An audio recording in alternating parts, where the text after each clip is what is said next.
오늘 아침에 교회에 오는데 하늘을 또 주변을 보니까 오늘 꼭 눈이 올 것만 같은 그런 날씨였습니다. 여러분도 그렇게 생각하셨죠? 근데 오늘 눈은 오지 않아서 천만다행이고, 우리 교회 관리하시는 분들에게는 눈 오는 거 별로 좋아하지 않습니다. 제가 20년 가까이 1년 내내 적도 부근인 여름 동네에 살다가 왔는데요, 여행 오신 분들이 한참 여행 가이드를 하고 있는데 함께 한국에서 공동체 생활했던 형제 한 명이 같이 따라다니면서 설명을 듣다가 갑자기 저에게 뜬금없는 질문을 던졌어요. 목사님, 괌에도 눈이 오나요? 묻는 거예요. 1년 내내 여름인 동네에 눈이 오는 걸 물어 생뚱맞은 질문하니까 거기 모인 사람들이 다 웃어버렸습니다. 눈이 온 적이 없는 동네에서 눈이 온다는 질문을 던지니까 참 생뚱맞았습니다만은, 그러나 언젠가는 거기에도 눈이 올 것입니다. 1년 내내 여름인 동네라서 저는 항상 여름인 줄만 알았는데, 어느 날 미묘한 온도 1, 2도 차이에 꽃이 피기도 하고 안 피기도 하더라는 거예요. 좀 깜짝 놀랐습니다. 1년 내내 여름인 동네인 줄 알았는데 어느 날 단풍이 들 때도 있더라고요. 그 미묘한 온도 차이에 따라서. 1년 내내 여름 동네가 아니구나. 사계절이 다 있구나. 한국에만 봄, 여름, 가을, 겨울만 있는 줄 알았는데 적도 부근인 동네에도 때때로 온도의 차이에 따라 변화가 있고 계절의 차이를 느낄 수 있더라고요. 보니까 그 자연에 사계절이 있듯이 우리 인생에도 사계절이 있다는 거예요. 봄, 여름, 가을, 겨울. 한창 피어나는 봄 같으면은 어느 날 더운데 시들어버리기도 하고 뜨거워지기도 하고, 그런가 하면은 아름다운 단풍이 들 때도 있고, 또 한그런가 같으면은 혹독한 시련이 몰아닥쳐가지고 다 죽을 것만 같은 그런 겨울이 오기도 하는 거죠. 인생에 사계절이 있듯이 자연에도 사계절이 있는 것입니다. 그런데 더 중요한 것은 우리 하나님께서는 사계절 모두에도 그 계절을 주관하신다는 말씀이죠. 자연의 사계절이 있듯이 인생의 사계절도 하나님이 봄에도 함께 하시고 여름에도 함께 하시고 가을에도 함께 하시지만 그 추운 겨울에도 혹독한 시련 가운데서도 하나님은 여전히 저와 여러분과 함께 하시는, 계절을 주관하시는 하나님이 오늘 우리의 하나님이십니다. 그래서 하나님은 우리를 철을 따라 인도해 주신다는 말씀이죠. 시편 1편 3절 한번 보시겠습니다.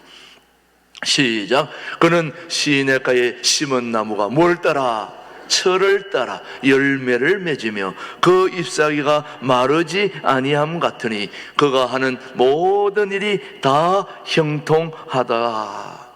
하나님은 저와 여러분들이 철을 따라 열매를 맺기를 원하십니다.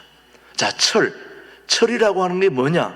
철은 계절의 다른 말입니다. 봄, 여름, 가을, 겨울, 그 철의 다른 말을 철이라고 하는데, 여러분들이 가끔 우리 아들 철 들었네? 우리 남편 철 들었어. 당신 철 들은 거야? 이렇게 얘기할 때 그 철 들었다는 말은 다른 말로 오늘 하나님의 말씀의 기준으로 보면은 바로 계절을 안다는 의미입니다.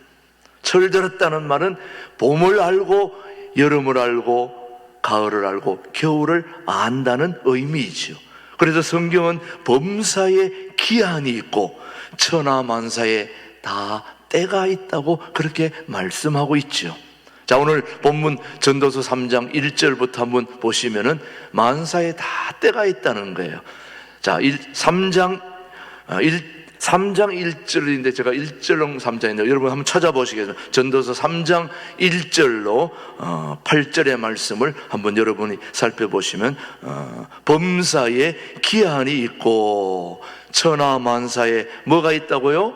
때가 있나니. 2절 같이요. 날 때가 있고 죽을 때가 있으며 심을 때가 있고 심은 것을 뽑을 때가 있으며 죽일 때가 있고 치료할 때가 있으며 헐 때가 있고 세울 때가 있으며 4절 울 때가 있고 웃을 때가 있으며 슬퍼할 때가 있고 춤출 때가 있으며 5절 돌을 던져버릴 때가 있고 돌을 거둘 때가 있으며 안을 때가 있고 안는 일을 멀리 할 때가 있으며 찾을 때가 있고 잃을 때가 있으며 지킬 때가 있고 버릴 때가 있으며 찢을 때가 있고 꿰맬 때가 있으며 잠잠할 때가 있고 말할 때가 있으며 사랑할 때가 있고 미워할 때가 있으며 전쟁할 때가 있고 평화할 때가 있느니라.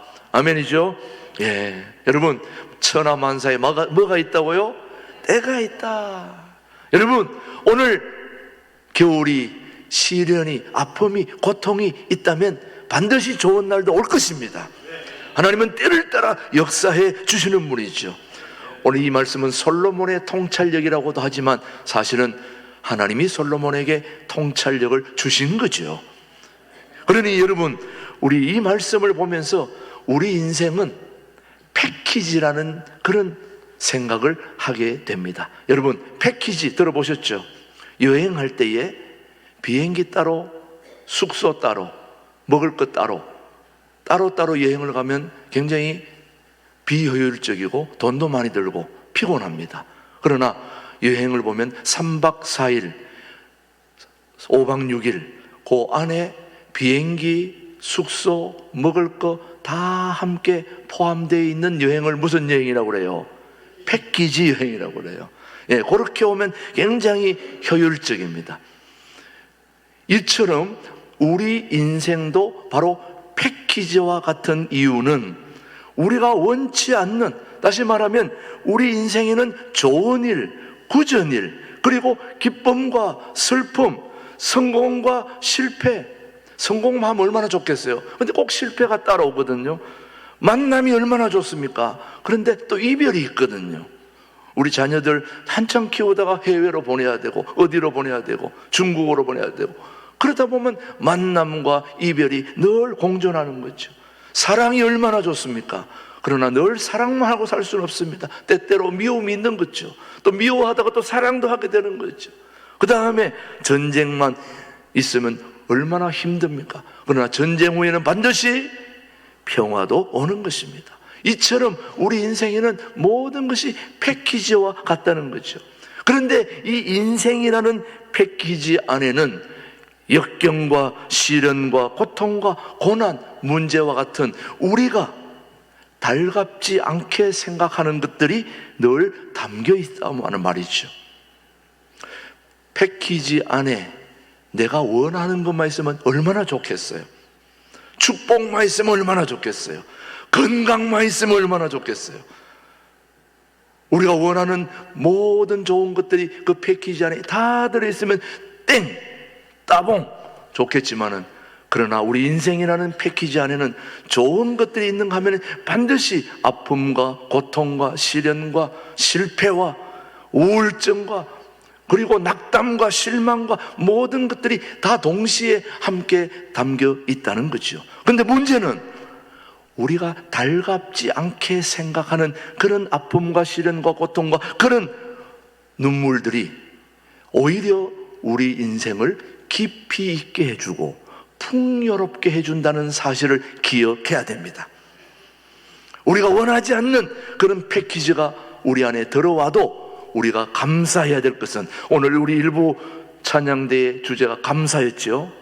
그 감사처럼 우리가 원하지 않는 그런 인생의 패키지 안에 시련과 아픔과 고통과 질병과 어려움이 들어있어도 그것이 오히려 우리 인생을 풍요롭게 하고 더 인생을 깊이 있게 만들어준다는 걸 생각하면 그것조차도 우리는 감사해야 될 줄로 믿습니다. 사랑하는 교회 여러분, 하나님은 우리 인생의 모든 계절과 모든 사건 속에 함께 하십니다. 그를 통해 우리를 인도하시는 거죠. 그래서 하나님은 우리의 모든 매 순간순간을 소중하게 여기시기 때문에 우리도 매 순간순간을 소중하게 여겨야 되는 것입니다. 오늘 여러분이 일부 예배 나오셔서 예배 드리는 걸 보면 너무너무 예배를 소중하게 생각하는 그런 모습들이 여러분의 삶 속에 역력하게 보입니다. 또 실제로 그렇게 하는 거죠. 맞나요? 틀리나요? 그럼 오늘 여러분이 예배 드리는 이 진지한 소중한 자세가 여러분의 삶에도 그렇게 계속돼야 될 줄로 저는 믿어요. 그것이 예수 믿지 않는, 또 복음을 알지 못하는 그런 사람들에게도 감동이 되어 여러분의 자리로 함께 올 수 있으면 여러분의 삶에 하나님이 더 복을 주지 않겠습니까? 더 은혜를 주시지 않겠습니까? 여러분의 삶의 의미를 느낄 수 있게 해 주지 않겠습니까? 그래서 하나님은 매 순간순간마다 우리를 소중하게 인도해 주시는 거죠. 조앤 시티라는 말이 좋은 말을 했습니다. 누가 했던 중요한 것은 이 내용입니다. 자, 한번 잘 들어보십시오. 나이가 인생의 전부는 아니다라는 것입니다. 나이가 인생의 전부는 아니다. 동의하십니까? 얼마나 오래 사는가도 중요하지 않다는 거예요. 중요한 것은 어떻게 나이가 드는가, 그리고 인생의 매 단계마다 시간이 주는 소중한 것들을 얼마나 누리며 살아가는가가 중요하다는 것입니다. 나이 드는 거, 오래 사는 거, 이게 중요한 게 아니라 오늘 저와 여러분의 인생의 매 순간순간을 어떻게 누리며 행복하게 사는가가 매우 중요합니다. 여러분, 그렇습니다. 우리가 인생의 패키지 안에 원하지 않는 것들이 들어있다 하더라도 우리가 그것을 먹음으로 또 누림으로 더 인생의 풍요로움이 다가오듯이, 제가 이 선액 종류를 가끔 이렇게 몸에는 안 좋은데 좋아하다 보니까 이렇게 마트에 가다 보면 한 가지만 계속 먹으면 질리는데 보니까 5개를 묶어가지고 2,000원, 3,000원에 파는 게 있더라고요. 그걸 가져오니까 먹는데 그 안에 꼭 한두 개는 마음에 안 드는 게 꼭 끼어 있어요. 그걸 바꿀 수는 또 없어요. 보니까 묶어놔가지고. 그래서 가져오게 되고 또 원치 않은 때에 그걸 또 먹게 되는 거예요. 그 먹어보니까 또 그것도 맛이 괜찮아요. 마음에 안 들었다고 생각했는데 먹어보니까 괜찮아요. 여러분, 우리 인생을 살다 보면 좋은 때가 있는가 하면 마음에 안 들 때도 있어요. 싫을 때도 있어요. 그럴 때도 그것을 감사함으로 받아들이면 우리 삶에 유익하다 이 말이죠. 사랑하는 교회 여러분, 인생은 축구 경기와 같습니다. 전반부가 있으면 후반부가 있고 전반전이 있으면 후반전이 있는 거죠. 그래서 여러분, 전반전이 중요하다고 후반전이 중요하지 않다는 게 아닙니다. 전반전도 중요하고 후반전도 중요하고 모두가 다 중요한 그런 지혜로운 삶이 필요한 거죠. 문제는 한 가지 염두에 두어야 할 것은 우리가 추구하는 지혜는 언제나 전반전, 후반전 모두에게 하나님의 말씀에 기초해야 된다는 사실입니다. 우리 인생은 전반부를 살든 후반부를 살든 중요한 것은 우리 인생의 기초에 하나님의 말씀이 늘 존재해야 된다는 그런 말씀을 드리고 싶은 겁니다. 그게 바로 가장 우리의 지혜가 안전할 수 있다는 것을 저는 여러분에게 말씀드리는 것입니다. 인생의 전반부와 후반부를 아주 의미 있게 보낸 네 인물을 우리가 대표로 살펴보고 오늘 말씀을 마치려고 하는데요. 자, 여러분이 너무나 잘 아는 인물, 첫 번째는 아브라함입니다. 아브라함. 여러분, 아브라함 어떤 사람이었는지 창세기 12장 한번 보겠습니다.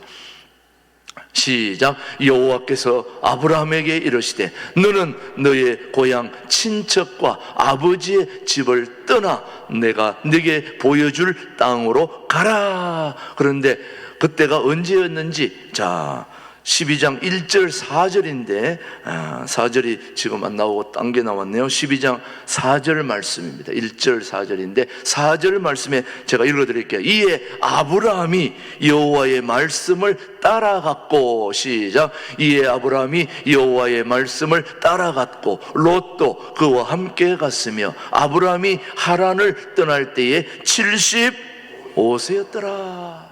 여러분, 저 말씀 중에 우리가 로또 복권 얘기하는데 로또 복권이 저기서 나온 겁니다. 따라갔고 로또 그와 함께 갔으며, 알아들으셨는지 모르겠어요. 로또. 우리는 그게 주목이 아니고 그와 함께 갔으며 아브라함이 하란을 떠날 때 몇 세였습니까?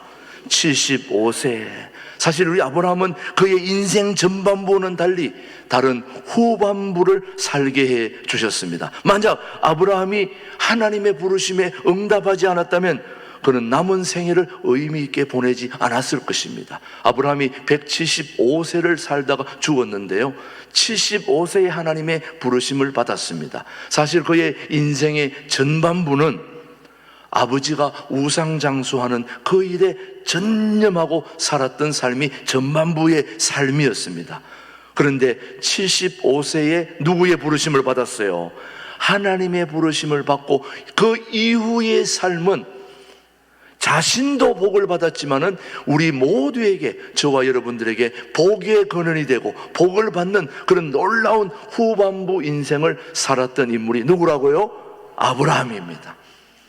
기가 막힌 후반부의 인생을 살았던 인물이 아브라함이죠. 저는 여러분들이 하나님을 알기 전 이전에 여러분의 삶이 세상을 향한 충성, 세상을 향한 도움, 세상을 향한 열정이었다면 이제 여러분의 남은 후반부 인생은 하나님을 기쁘시게 하는, 사람들을 행복하게 하는 그런 복된 일에 여러분의 인생이 투자되기를 주님의 이름으로 축복합니다. 여러분의 인생의 후반부는 전반부와는 완전히 다른, 아브라함이 전반부는 우상에 집중했던 삶을 살았다면 후반부는 오직 우리 인생을 새롭게 해주는 주님을 위해, 주님의 영광을 위해 멋진 후반부 인생을 살았던 아브라함을 여러분들이, 저도 본받게 되기를 축복하는 거죠. 두 번째, 모세입니다. 여러분, 모세 너무 잘 아시죠? 모세는 어떤 삶을 살았니? 사도행전 7장 30절로 32절입니다. 시작. 40년이 참에 천사가 시내산 광야 가시더무 떨기 불꽃 가운데서 그에게 보이거늘. 그애는 모세죠. 모세가, 시작. 모세가 그 광경을 보고 놀랍게 여겨 알아보려고 가까이 가니 주의 소리가 있어. 나는 내 조상의 하나님, 즉 아브라함과 이삭과 야곱의 하나님이라 하신대 모세가 무서워 감히 바라보지 못하더라. 자, 여러분, 모세의 생애는 세 단계로 나누어 볼 수 있습니다. 40년, 40년, 40년. 그러니까 인생의 전반부 40년은 모세의 궁중생활, 한마디로 말하면 청와대, 용산, 그 40년을 살았다면 그 다음에 40년은 광야, 사람이 살 수 없는 건건한 땅, 오직 하늘만 바라보고 살아야 되는 광야 생활이 두 번째 40년이었습니다. 그리고 또 세 번째 40년은 하나님이 주시는 소중한 사명의 완수 기간이 40년 후반부의 삶이었습니다. 다시 말하면 전반부는 궁중에서 애굽의 왕자로 40년을 살았다면 두 번째는 광야에서 양을 치는 목자로 40년을 살았다면 마지막 40년은 이스라엘 백성들을 애굽에서 가나안 땅으로 인도하는 지도자로서의 삶을 살았던 민족의 지도자가 누구예요? 모세였습니다. 40년 궁중에서 삶, 최고의 삶이었지만 의미가 없고 보람이 없던 삶이었습니다. 그리고 40년 광야에서 사람이 살 수 없는 그곳에서 오직 하나님만 바라보고 살아야 된다는 소중한 진리를 깨닫고 나머지 후반부의 40년은 온전히 하나님의 백성을 종에서 천국으로 인도하는 지도자의 멋진 인생을 살았다는 걸 생각해 본다면 오늘 저와 여러분의 남은 후반부 인생이 얼마나 멋지게 진행될지 기대가 되지 않습니까, 여러분? 별로 기대가 보이지는 않는 것 같지만은 그래도 여러분이 응답해 주시니 감사합니다. 세 번째는 여호수아입니다. 여호수아. 자, 여호수아 1장 1절로 2절 한번 보시겠습니다. 여호와의 종 시작. 여호수아에게 말씀하여 이르시되 내 종 모세가 죽었으니 이제 너는 이 모든 백성과 더불어 일어나 이 요단을 건너 내가 그들 곧 이스라엘 자손에게 주는 그 땅으로 가라. 자, 여러분, 여호수아의 생애는 전반부와 후반부가 연결되어 있지만 그 기능과 그 내부 사항은 좀 다릅니다. 인생의 전반부의 여호수아는 오직 모세의 종으로서 모세를 드러나게, 또 지도자로서 모세를 잘 지도자 역할을 할 수 있도록 돕는 역할을 가장 잘 수행한 사람이 바로 여호수아였습니다. 그런데 여호수아는 스승 모세가 죽고 난 이후에 모세는 스승 아래에서 그의 인생 전반부를 살아왔다면 이제 남은 후반부는 그의 삶 전체가 오직 하나님을 위한 이스라엘 백성들을 인도하는 지도자의 삶을 살았던 인물이 바로 여호수아였습니다. 그러니까 그의 인생 전반부는 모세를 뒷바라지하는 것에 다 전력했다면 그의 남은 후반부 인생은 이스라엘 백성들을 완벽하게 지도하고 또 인도하는 소중한 역할을 감당했던 인물이 여호수아였습니다. 저는 여러분과 우리 인생이 주님을 기쁘시게 하는 그런 복된 후반부의 인생을 살게 되기를 원하지요. 네 번째, 욥입니다. 너무 잘 알죠? 욥기 42장 12절 말씀을 한번 보십시다. 시작. 여호와께서 욥의 말년에 욥에게 처음보다 더 복을 주시니 그가 양 14,000과 낙타 6,000과 소 1,000결이와 암나귀 1,000을 두었고, 하나님은 욥의 전반부 인생을 엄청나게 축복해 주셨습니다. 그런데 욥이 그 전반부의 엄청난 축복이 그대로 진행된 게 아니고 하루아침에 모든 걸 다 잃어버렸습니다. 오늘 이 2023년 11월 마지막 주일을 사는 저와 여러분들에게도 동일한 은혜를 주시는 것은 우리가 가지고 있는 모든 것들은 언제 어떻게 순식간에 날아갈지 아무도 알 수 없습니다. 불확실한 시대에 살고 있습니다. 여러분, 욥이 어마어마한 하나님께 축복을 받았는데 하루아침에 다 날아가 버렸습니다. 오직 자녀들도 다 죽었어요. 남은 거는 오직 아내 한 사람밖에 없었습니다. 여러분, 자녀가 다 많은데도 다 죽었어요. 재산도 다 날아갔어요. 그런데도 그는 오뚜기처럼 다시 일어났습니다. 여러분, 오뚜기는 밑에 뭐가 있습니까? 무거운 게 있기 때문에 넘어져도 다시 일어나는 거예요. 오뚜기가 다시 일어나는 비결은 무게가 중심이 밑에 있기 때문에 넘어져도 일어나는 거예요. 우리 삶의 중심 무게가 하나님께 있으면은 우리는 넘어져도 일어날 수 있는 거예요. 그 무게가 세상에 있으면 일어날 수가 없는 거예요. 넘어져서 그냥 일어나지 못하는 거예요. 그러나 우리 삶이 넘어져도 일어날 수 있는 비결은 우리 삶의 중심이, 기초가 하나님께 있기 때문에 그렇다 이 말이죠. 바로 욥이 그런 것입니다. 그가 오뚜기처럼 일어날 수 있던 것은 하나님을 붙들었기 때문에. 성경은 하나님께서 욥의 말년에 인생의 전반부보다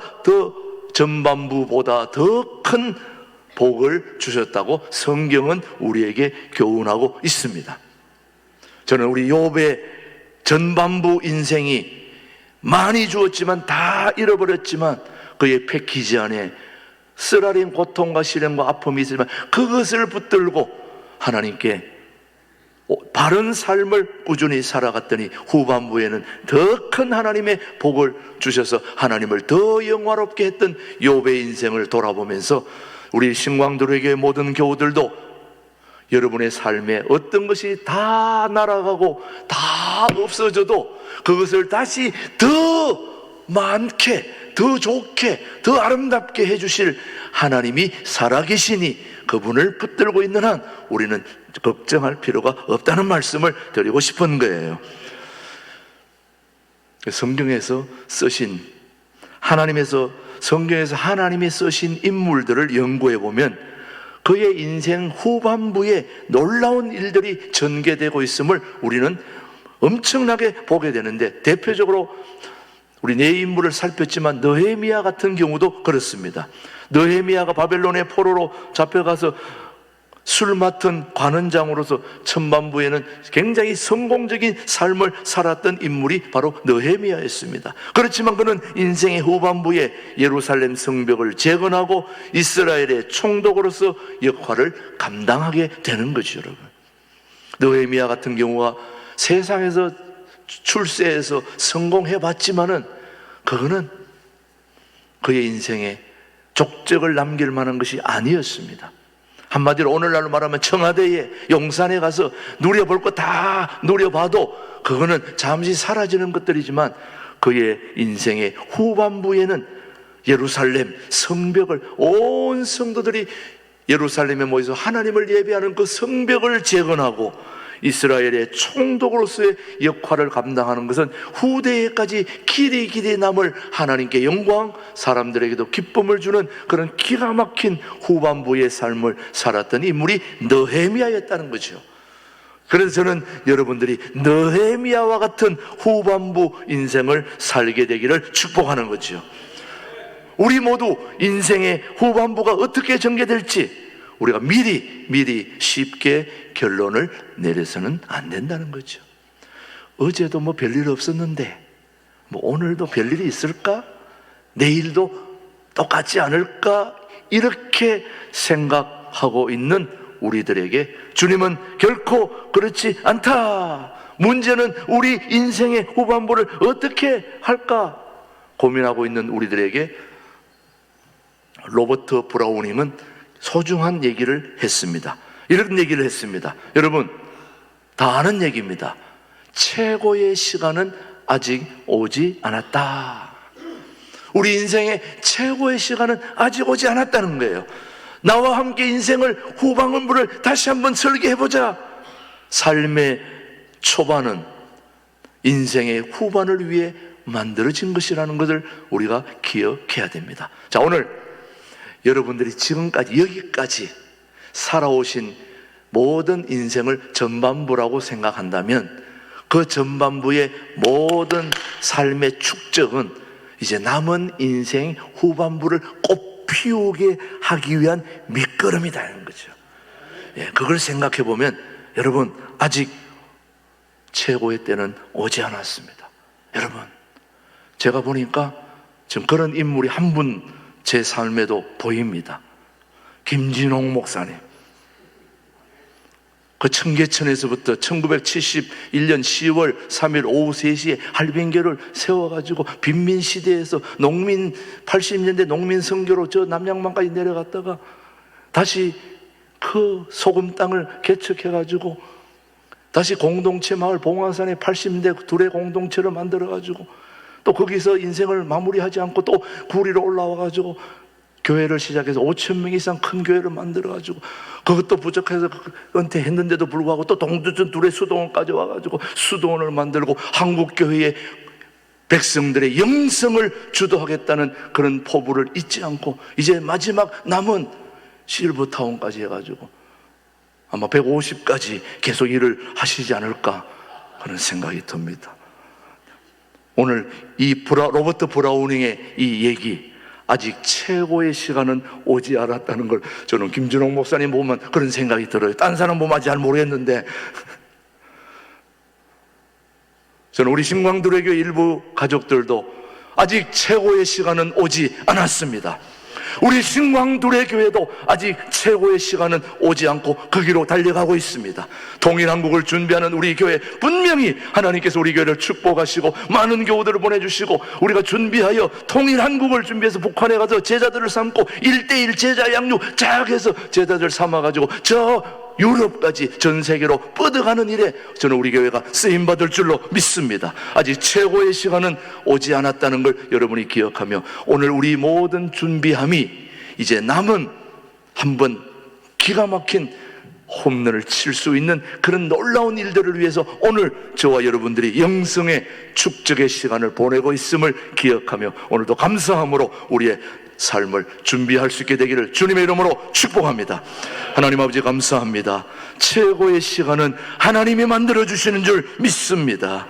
어제 별일 없고 오늘 별 볼 일 없다고 낙심하지 말게 하시고 내일은 분명히 기가 막힌 시간이 우리에게 준비되어 있음을 우리는 확신합니다. 주님이 살아계시기 때문인 줄로 믿습니다. 오늘 그런 믿음을 가지고 함께 오늘을 소중하게 보내는 우리 신광들에게 모든 교우들로 축복해 주시기를 살아계신 예수님의 이름으로 감사기도 드립니다. 아멘.